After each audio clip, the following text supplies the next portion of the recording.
चवंदा आहिनि त इंसान ग़लती जो घर आहे ऐं मूंखां ग़लती थी आहे। इन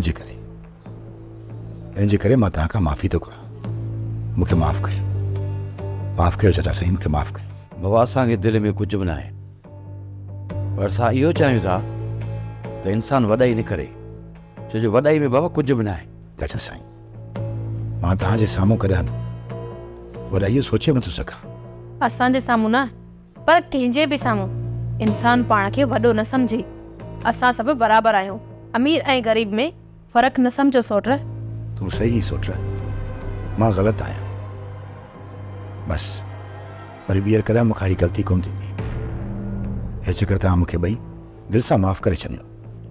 असां त तोखे माफ़ करे छॾियो, पर तोखे मोर माफ़ करे थो या न?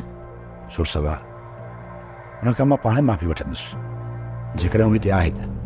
हू हिते ई आहे बाबा, हुनजा मिट आया हुया, मथां हू हुननि सां हले वियो हुजे। हू पंहिंजे अज़ीज़नि सां मिली चुको आहे। उन्हनि खे मुंहुं ई ॾिसणो न हुयो तव्हांजो त मोर हिते आहे। चाचा साईं, मां हुननि रही आहियां, तमामु बेस्ट माण्हू आहिनि, इज़त वारा माण्हू आहिनि, ऐं मूंखे बेइंतहा इज़त ॾिनी।